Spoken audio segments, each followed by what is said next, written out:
This conference will now be recorded. Okay, perfect. Well, thank you all so much for joining. Today we have Sarah Jencks and Liza Lorenz from the Ford's Theater in Washington, D.C.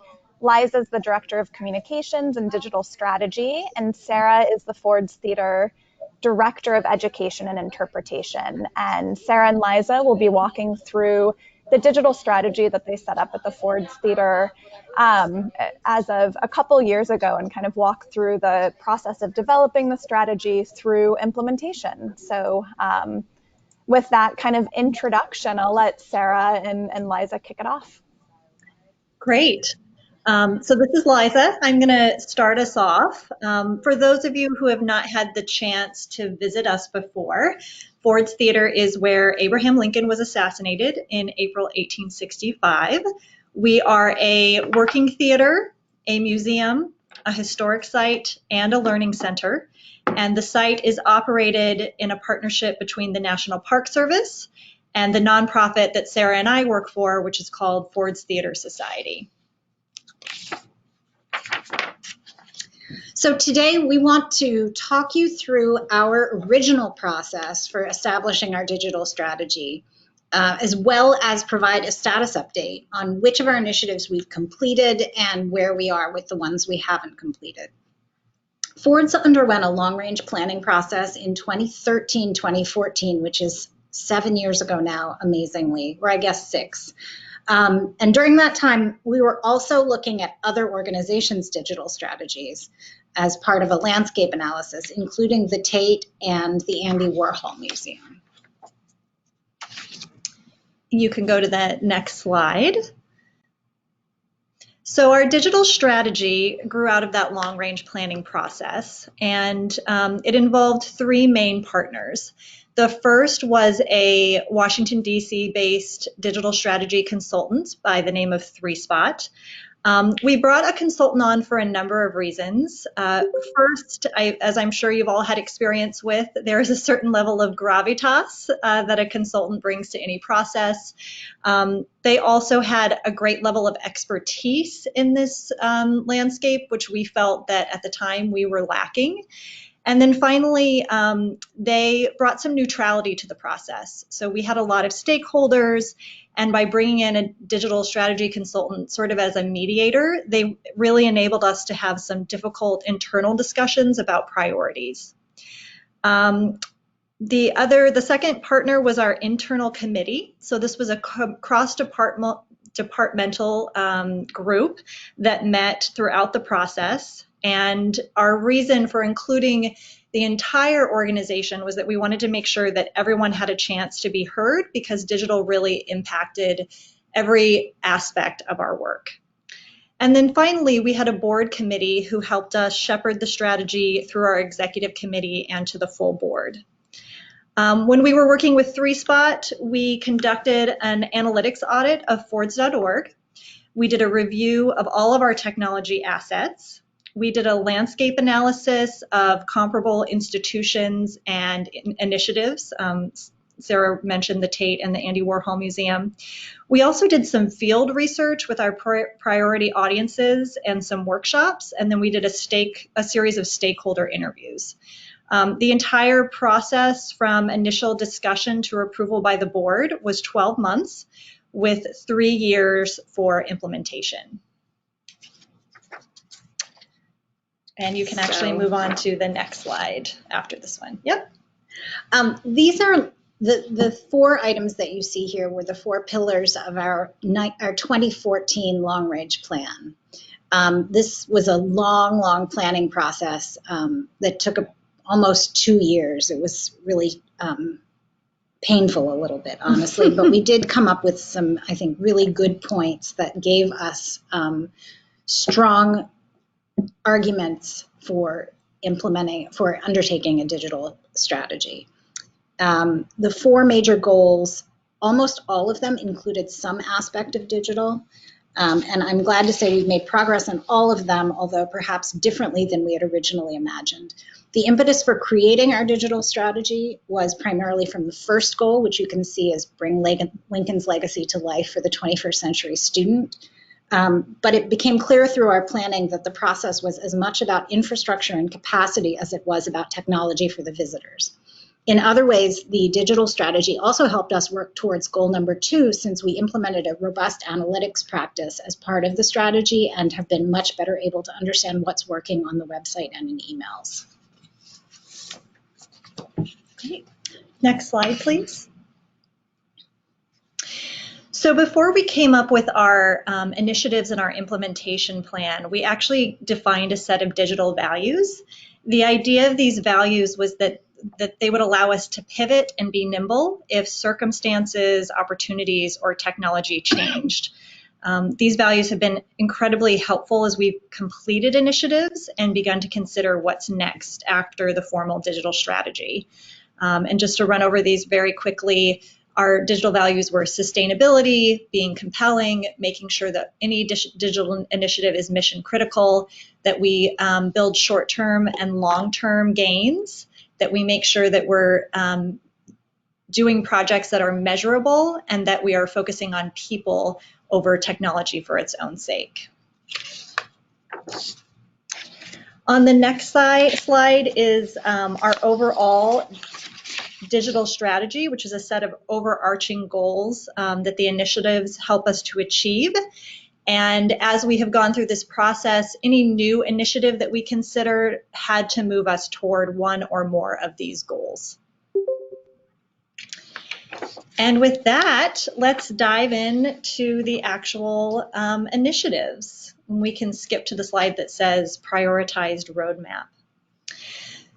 So through this year-long process, we created 10 initiatives, and we prioritized them on a timeline based on how interesting they were versus how practical they were and how urgent they were. So you can see that, redesigning our website and finding a new CRM was both practical and urgent, whereas some of our digitization, while interesting, was maybe not as urgent or as practical. That gives you a sense of how we sort of prioritized each of the initiatives. And I would say we are not a collecting institution, so digitization plays a different role for us than it might for some other institutions. Correct. So let's talk about initiative 1A, which is very closely tied to 1B. So the last time the institution had redesigned its website was 2009. We were a Ticketmaster client, and our former website was built on Drupal. It had no real integration with the Ticketmaster website. The experience as a patron to purchase tickets, make a donation, let alone explore educational resources was very confusing. So before we launched the new website, we first wanted to establish a baseline of data on the old website so we would have something to compare it to. And then we really wanted to focus on making sure that this new website was user-centered. So with our developer, Fastbot, we created a series of user personas that we divided into 2 main groups. The first was those exploring, and then the second was those making a transaction. So someone buying a ticket or making a donation. The redesign was a collaborative cross-departmental process. We had 15 staff on the project team, and then 3 staff who really were sort of the project team leaders, focused on the main goals of the site. Our goal with this website was also to create a distributed content model, so that we could have content producers throughout the organization who could go into the CMS and make basic updates. We relaunched the website in 2 phases. The first phase was a ticketing launch in July of 2016. We then redid the rest of the site architecture and homepage in December of 2016. The digital strategy included ongoing investment for enhancements. So rather than trying to, blow up the website and redesign it every 3 to 5 years, we've continued to invest every year in making improvements. And we've had an ongoing support contract with our vendor Fastbot. And then we've also been working with Prime Access Consulting to improve accessibility of the site. Closely tied to the website redesign was moving away from Ticketmaster to a different CRM, which is a fancy name for a customer database. We had a cross-departmental team that researched about a dozen CRMs. Our final two candidates were Patron Manager and Tessitura. We chose Tessitura because of its ability to be customized, its customer service report, the robustness of its API, its use in the performing arts field, and its growing use in the museum field. As I said, this launch was timed with the website launch. So as we were redesigning the website, we were also doing all of our training and building on the Tessitura database. It was a pretty intensive time for our staff. But I have to say, after almost now 3 full seasons on the database, it has been transformative for the institution. It's used by every department to track patron data, education, development, marketing, ticketing.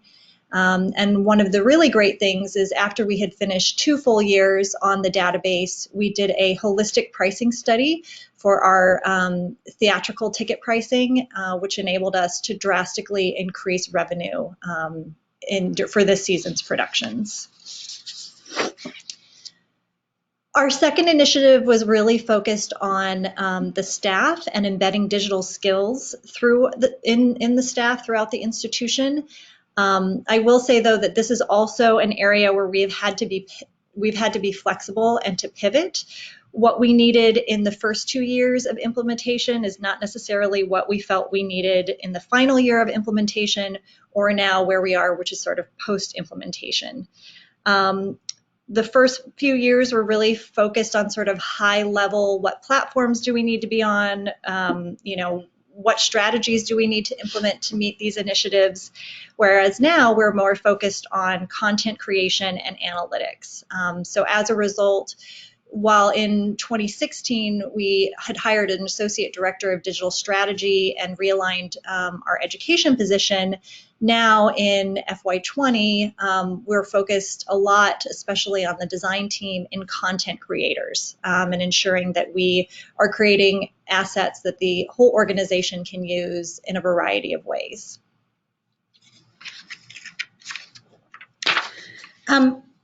Because one of our 4 pillars of our strategic plan was fostering 21st century learners.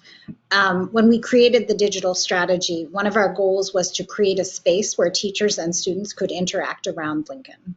After doing a landscape analysis, though, it became clear that we needed to go where the teachers already were, not create even more spaces for them. And this may sound familiar to some of you. We've seen a couple of other institutions invest a lot of money into creating platforms on their sites and not be very successful.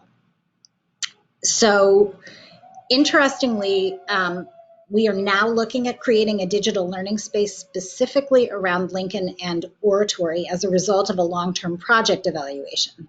But we're doing it because there's nothing like it out there, and we now understand clearly why and how we would create it.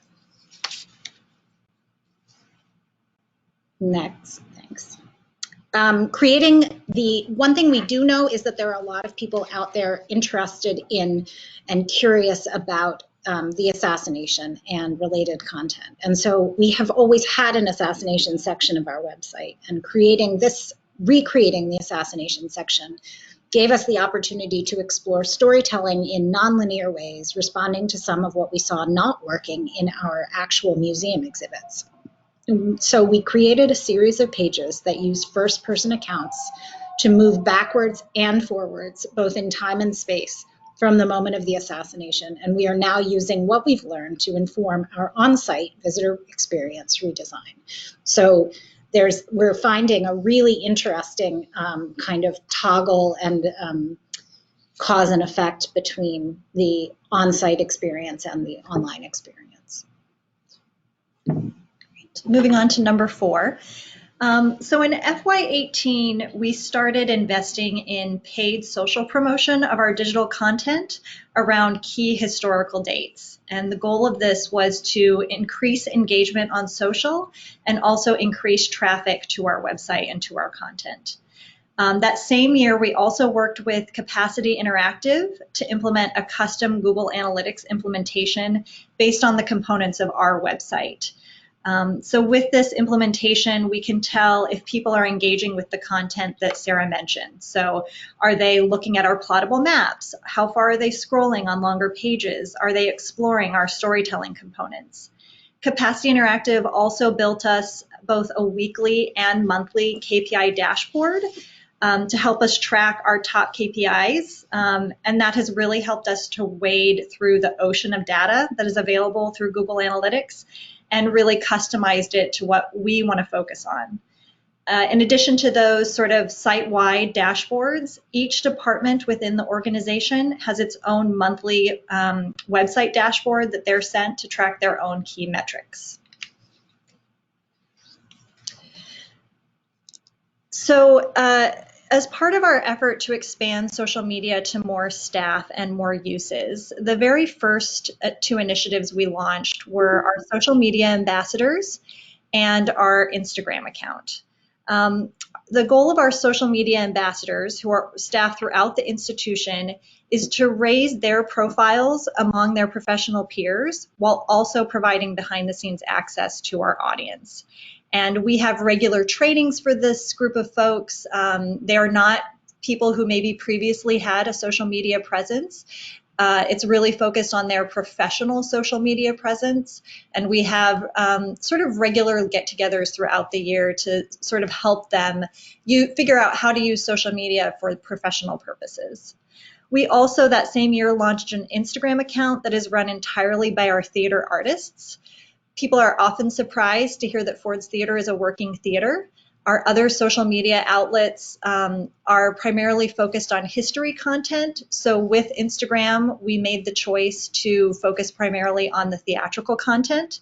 That channel is entirely run by our theater artists. So they our artists will sign up for weekly takeovers, and then they post behind the scenes content about each of our productions. After we had launched those two things, the next season we focused on Facebook Live and then redoing our blog content strategy.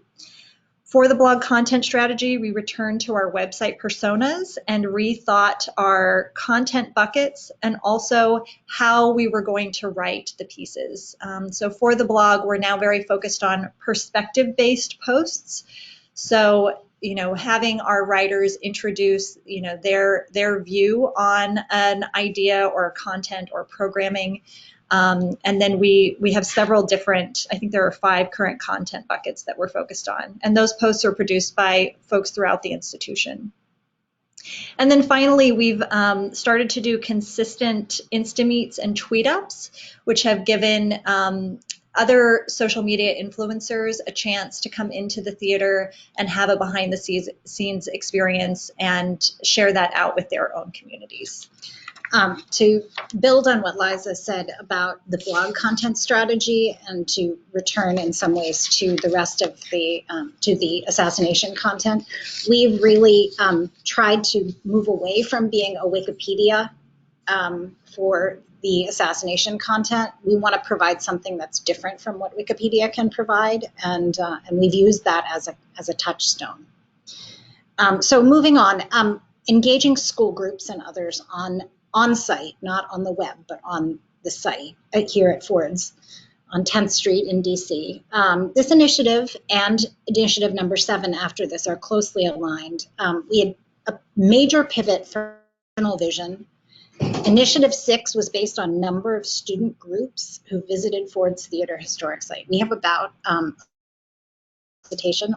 235,000 students a year visiting our site, and the vast majority of them are as part of school groups led by tour leaders of some kind or another. Our current iteration on student group engagement is in the form of sliding panels on pedestals and character cards that help drive our young visitors through the museum. This process was funded by IMLS, along with our efforts to put in place digital signage on the street for wayfinding and orientating visitors. Interestingly, having moved completely away from digital for the initial incarnation of the sliding doors. We're actually seriously considering iPad kiosks as a next iteration because the sliding doors break so easily with the children. So it'll be interesting to see, now that we feel confident about the content that we're delivering, whether we can actually make it work on digital. And there's a great series of blog posts by Sarah, David McKenzie on our team, and Kate Haley Goldman about this process of prototyping that the staff went through to sort of get to where we are today. Yep.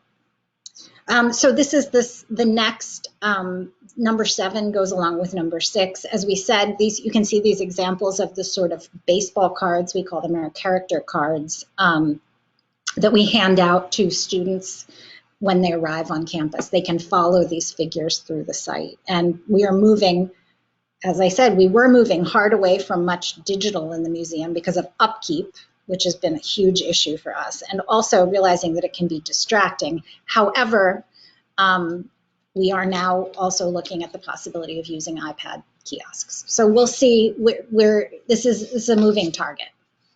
But our eyes are on the ball of student engagement. Moving on to number 8, so enabling exhibits and productions to live on through digitization. So for exhibits, we've produced a number of Google Arts and Culture exhibits, which have been led by our exhibition and interpretation team. We also wanted to find new ways to allow our productions to live on online, since there are so many patrons who don't get to come here and experience those. We really wanted to make sure we were providing new opportunities to engage with that content. One of the things we have been doing is working to digitize our production archive. This is something we started 3 years ago, and we are still in the process. We have, I would say, digitized probably the most recent 15 seasons, and are working to get those live on the website. It's definitely taken more time than we anticipated. We've also been creating more digital content around the productions. For each production, we create audience personas, and then we focus the digital content that we're creating around those personas. And then an additional thing that we've been trying to do is make that content available through avenues like Google Street View. So for every production, we do 360 photos of the set design and cast, and then upload those to Google Street View and Facebook so that folks can actually feel what it's like to be on the stage of Ford's Theater. Number 9, investing in appropriate digital infrastructure. So the original idea for this was really focused on campus-wide digital signage. We have almost 1 million visitors a year to the Ford's Theater campus, which is spread across a block in downtown DC that is very heavily trafficked. And there are 4 separate buildings that patrons visit when they come to the site. We did some really interesting work with Blue Cadet about sort of just the digital experience on site, where they looked at a number of different interventions. But the main one we chose to focus on was digital signage. We first started this process in FY17, and we have unfortunately hit a wall with the city bureaucracy. We went in front of the Public Space Committee in the summer of 2018, and we are still in the redesign process with them, trying to fit and conform to the various regulations and aesthetic opinions of various different DC bureaucrats. So we're hopeful that this is something that will be installed in the next year, but we're pretty sure that the design will likely need to change in order for us to keep these signs in public space. Moving on to number 10. So we received a grant from the Institute of Museum and Library Services in 2018 to help us define opportunities for improving accessibility to the museum and the historic site. That fiscal year, we hosted a 2-day workshop with accessibility experts from across the museum and theater fields to assess our needs and figure out what improvements we could make both digitally and through analog means. With those advisors, we put together a roadmap of accessibility initiatives and a series of cross-departmental training sessions to make our physical site and our digital assets more welcoming and inclusive. This process was really important because it emphasized that not all answers are digital. This process pointed out the need for some small analog features that could go a long way to improving access. So for example, we've been implementing large print museum labels in our museum space. We have been training all of our frontline staff to give audio description tours. We're working with, we've been working to expand our sensory-friendly experiences on site. And then digitally, we've been working closely with Prime Access Consulting to make improvements to our email assets that we send out and also to the website. So we've had 2 phases of improvements to help us meet website content accessibility guidelines. And we have a site audit coming up in March, and hopefully by the end of the year, we'll have completed the rest of those changes. So if we talk a little bit about what we've learned over the past 5 years, some advice that I would give, first of all, collaborating early and often. I think the one thing that we've learned both during the creation of the strategy and then the implementation is to establish regular and early check-ins so that everyone is on the same page, so that as changes are being made or if pivots need to happen, that everyone on the team is aware. You have to find some comfort in sharing control. I know at Ford's we were definitely siloed before the digital strategy, and content creation sort of lived with just a few people. The digital strategy was really important in opening up those cross-collaborative opportunities and finding ways for all of us to bring our expertise and our talent together to produce the best content possible. The third thing I would say is finding a way to get the work done is always a challenge. Once we had the strategy and the initiatives, we had to create some pretty detailed roadmaps to actually get us to the launch of some of our products. We have implemented a number of project management systems, from Spiceworks, which we use for our website and email, to Basecamp, which we use for other bigger digital projects. I think it's really important to train people and give them the tools they need to actually do the work. And then the last thing I would say is, to always go back to your audience and think about the audience. That has been a challenge for us because we are so close to the material. What we necessarily want to know and learn about and make digital content about is not always what plays well with our audience. So talking to your audience, going out and showing them on an iPad the materials while they're standing in line, looking at the analytics and the KPIs and did anyone actually watch that video? Is it a type of video we should make again? Really holding yourself accountable as you're going through and always coming back to what the audience needs and wants.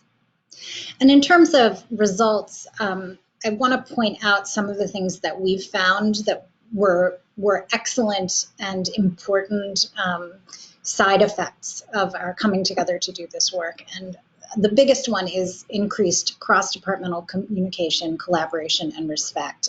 We really had to learn to talk with each other about our goals and our practices in ways that we didn't previously necessarily. Additionally, because we're having these conversations, we have ended up implementing things like Basecamp use across the institution, which were really not part of the initial plan, but came to light as a result of conversations we had. And then lastly, I think this is interesting because it is in some ways not really about digital, we were working so closely together on digital that we began to have larger conversations about other kinds of planning that needed to happen. And the work that we did on digital then meant that when we went into our comprehensive interpretive planning process, there were people from development and from communications and marketing on that team. And now as we're going into cross-departmental training in equity and inclusion practices, the same is true. And that kind of cross-departmental work has been really important. And I think the one thing we're learning is that we have often gone back to the same cross-departmental partners year after year, and that in fact we need to figure out how to be even more inclusive in who we're involving in all of those conversations. So that's the end of our formal talking at you. We'd love to hear if folks have questions about what we went through very, very quickly. Yeah. Hi, this is Linda Collette from Collection Space. I have a question for you guys. Can you hear me? Yes. Yep. Okay, great. So I'm very impressed about your process, and I understand it took about 5 years and all the things that you've learned. But if you were kind of doing this over again, do you feel like a more agile direction would make sense, or do you feel like doing it this way where you kind of go phase 1, phase 2, phase 3, etc.? I think we all grapple with that at times when we're looking at projects where when it gets too big, it's hard to kind of get done. And I was just curious about looking back, is agile a method more you would consider, or is it more like you're happy with the route you took? So I'm speaking from not the perspective of the person who's implementing most of this, that's Liza, but this is Sarah, and I would just say that one of the things that is key to why we did this the way we did it is that it allowed us to go after funding in a more strategic way, and that I think it might have been a lot harder for us to make, for Liza and me, to make the case that we needed the kinds of funding that we ended up needing if we hadn't looked at it as a broad strategy that the board bought into in that way. So for 3 fiscal years, we had dedicated funding to reach these initiatives. We also obviously have ongoing post-implementation funding, but there was sort of a very large, significant upfront investment at the beginning of the beginning of the process that was enabled by the fact that we were able to say, in 3 years, this is where we're going to be digitally. I would also just add to what Sarah said, at the time, I think we had 2 folks creating digital content, and no one internally really devoted to a database. So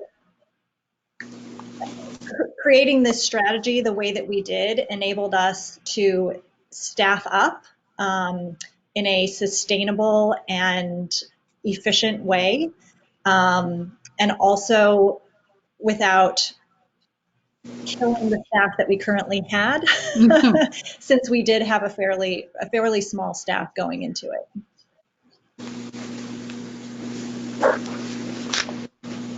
This is Douglas. Sarah and Liza, thank you. I think I've told both of you before, I'm very impressed by the work you do there, and I think it's really smart the way you went at this, and I'm really grateful that you continue to report on the progress. A lot of times in strategy, we hear about the plan, but we don't hear afterward how it was implemented and how it's going and where the bumps have been and everything else. So I'm really, really impressed by that. It also definitely warms my heart to see that the digital strategy work has informed other big strategic efforts. Kudos to you for that. You've done terrific to have that kind of influence across the organization. My question is, when you were first kicking off, you talked about these digital values, these long-term digital values. How did you come up with that approach? Why did that take so much importance? And is it continuing to guide your decision-making now? So I will say that our digital consultant, 3Spot, was the one who really pushed for us to establish these. They because they knew this was likely to be a multi-year process and that technology would likely change, our challenges would likely change, our goals might change, they wanted to give us flexibility that if we decided, oh, we don't want to do a mobile solution for students, we want to do story cards, that we would have this sort of set of values to evaluate any change and say, okay, well, you know what, that would be a people-centric choice. We're not just doing mobile because it's flashy and everyone is doing it. We're actually choosing, to think about the people who are going to use this intervention, and actually what would serve them better is, physical cards. So I'm not sure that we would have done this on our own. It was definitely something three Spot recommended, and I can say every time, a new project has come up or the board has said, hey, look at this shiny object over here, it's been really helpful to have this sort of set of values to go back to and say, okay, well, we can take a look at that. Does that meet this list of needs that we have? And I'd add that this list has remained relevant, and although we haven't explicitly used them, now as I'm sitting here, I think that we probably need to explicitly implement these as part of our visitor experience redesign, because they're not exclusively digital, and they're really they're helpful and they feel right still.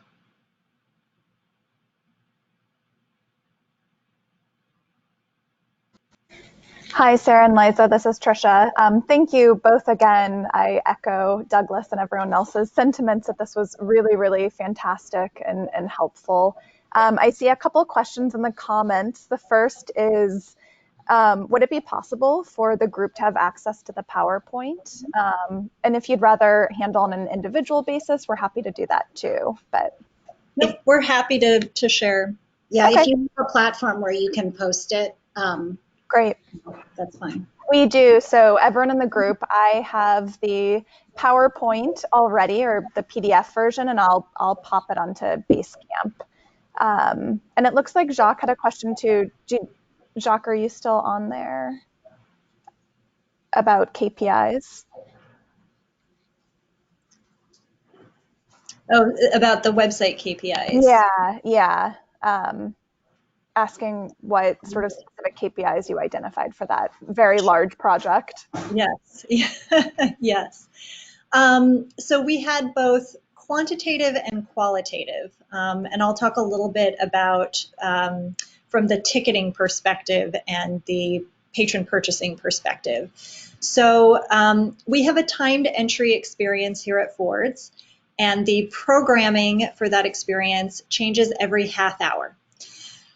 When we were a Ticketmaster client, we regularly had patrons show up not having any idea what their ticket to the site included.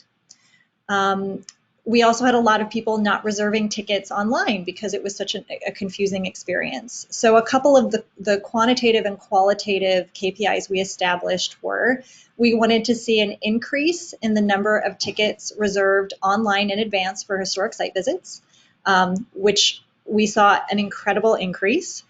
And then two, this was more of a qualitative anecdotal KPI. We wanted fewer complaints when people arrived on site, less confusion from visitors. So over the first year of implementation, we tracked with our visitor services team in the box office complaints, criticisms, questions, and they had far fewer people showing up confused. People also used to accidentally buy audio guides and not realize that they had bought them. We saw those complaints and that confusion really decrease. So that's a couple of things just on the ticketing, and purchasing path. And in terms of the exploratory content, so when we look at our analytics, they focus on ticketing and purchases, and then they focus on exploratory content. And in the exploratory content section, we look at we have a couple of our modules include plot. Clicking on different plotted maps or images. They include a variety of different kinds of clicking through content. And so we have put together our analytics so that we can look at how much that's happening. Also, we look at scroll depth. And then we also look at downloads, because we have a lot of learning resources available, and that's been really helpful to us because it's actually influenced what kinds of content we're putting up for teachers and students, and it's given us a good sense of what.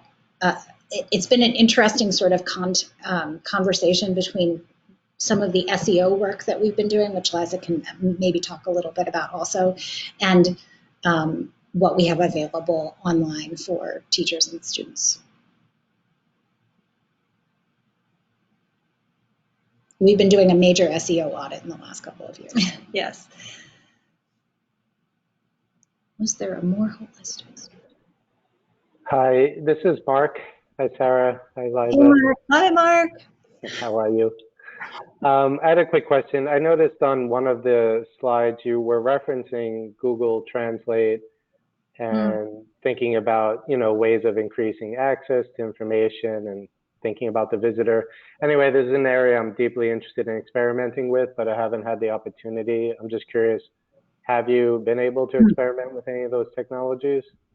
So we actually have not been experimenting with Google Translate. As Sarah, I think, maybe mentioned, we've been in the process of an interpretive plan and looking forward to a redesign of the museum. And we made a decision about a year and a half, 2 years ago, when we found out that the museum redesign was possible, that we were going to hold back on some of the access initiatives for the museum because we knew all of that content was going to be changing. So for the access roadmap, what we've really been focused on to start with is sort of these analog initiatives, providing Spanish translations of our museum map and the NPS brochure, training the staff to give audio description tours. So we've not invested as much in technology interventions there, simply because we know that space is going to profoundly change in the next couple of years.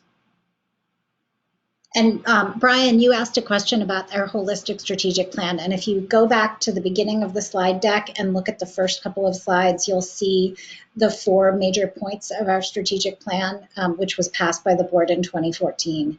The very first one definitely incorporates, the first one was the impetus because it came from our board chair for us to get the funding to do this work.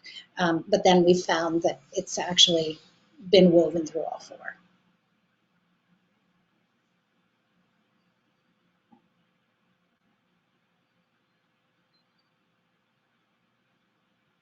And honestly, yeah. Again, this has to do with funding and strategy on a broad scale. I mean, if our board chair at the time had not said that he wanted us to do, he described it as our own little Lincoln Legacy moonshot. He had this idea that we were going to, he was a very big thinker. He is a very big thinker and wanted to see us provide something different for the 21st century student. I don't know without that if we would have been able to get the funding we needed to do what we then needed to do. I mean, both Liza and I, when we heard that, sort of jumped on it and said, oh my gosh, we might actually be able to do these things we've been talking about. Yeah. I mean, I think internally there had been a desire for a digital strategy for probably 4 or 5 years before we actually had the senior level buy-in to do it. Hey, this is Mark again. I just had another quick question. So I was thinking about when you created this, I think it was, I don't remember the exact title, but like Associate Director for Digital Strategy. It seemed that you did some internal reorganization and you either changed or adapted an existing position within education. Was that the case? And can you speak a little bit about how institutionally you're handling the person who does oversee digital strategy and initiatives and where they're situated? Sure. So interestingly, that Associate Director of Digital Strategy position, we no longer have. So that person was brought on at the beginning of implementation, and we originally thought that it would be a strategy position, that they would focus on sort of big picture, where is this institution headed? And what we quickly realized is that what we really needed was a project manager. We were going through this website redesign. We were looking at implementing new digital tools on site. And that position, that the person in that position ended up doing, I would say, 70% project management and probably 30% visioning. So then when that person left the institution, we really, sat down and thought about what that position needed to look like. Towards the end of her time, she had moved, her job had sort of morphed again from project management to content creation. Because again, as we got digital platforms up and running, what we really needed was, we needed to be able to sustain the content creation required. So that position has morphed, I would say, at least twice. The most current staffing in digital. So our design director now oversees sort of print and digital content creation. He has 3 designers and a project manager, a production assistant. All 3, for the most part, are cross-trained in both print and digital, although 2 are focused primarily on digital. So we have 2 folks who, they're creating website content, emails, video, but everyone in that department sort of has a digital creation skill set, so they could lay out an ad in the Washington Post, but they could also, design an email in WordFly. So it's changed a lot. What we thought we needed in 2016 is very different from what we need now in 2020. And then Sarah can talk a little bit about, how that has played out in education as well. Sure. Just as we look at our content or at our KPIs according to purchasing and ticketing and things that are purchased and then exploratory. Similarly, I have someone on my team, an associate director level position, who his title is currently associate director for interpretive resources, and that is in fact similar to in communications and digital strategy. He's responsible for our exhibitions and also our digital content. And I'm very happy about that because it means that we're taking a holistic approach to the stories that we're telling online and the stories that we're telling on site. He likes it. He came on originally doing digital, but he has a background as an exhibit designer as well. So, and he actually started with us because we had an IMLS grant that was a 1-year position originally. And he made his value clear to the institution, and it happened to be at exactly the same time that we were embarking on this digital strategy, and we were able to keep him on full time. Great, thank you so much.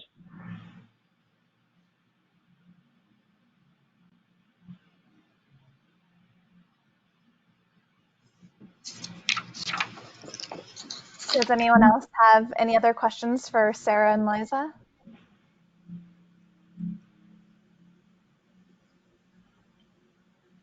I want to say thank you to Douglas and Tricia for asking us to do this, because it's been really helpful for us to think through where we are and what that, where this process has taken us. It was a nice chance to revisit this. So thank you.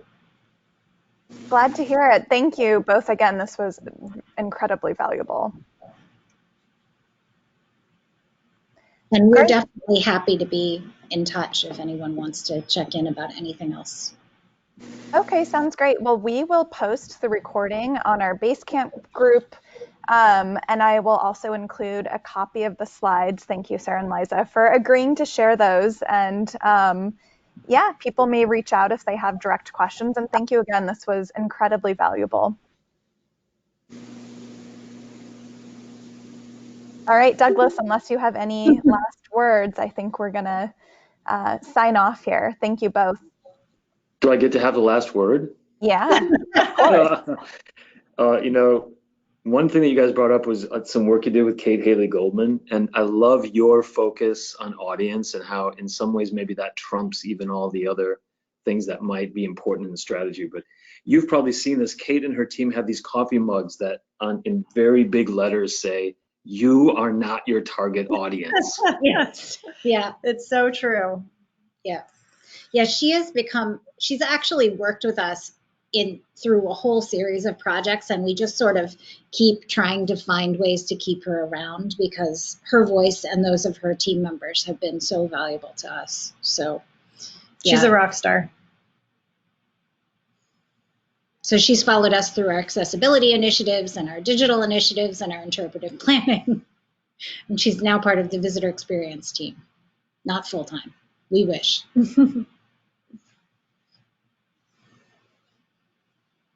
This content, or Rob Lansfield, your comment about contextually driven role morphing is really interesting, and it's really been. I think we all say here at Ford's that if we were doing the jobs we were hired to do, we would have left long ago. You know. Yeah, I think it's interesting for individual lived histories across structures built by organizations and how that maps onto what people do over time across some number of years, both in regard to the kind of frameworky grid of positions, but the actual kinds of work and expertise that are most needed within those. There could be something interesting around that, I think. Yeah, definitely. Thanks.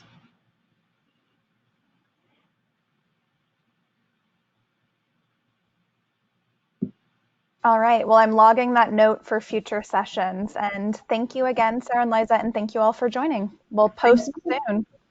All right. Have a good All week. right. Thanks all. Thanks. Bye bye. Yeah, thanks.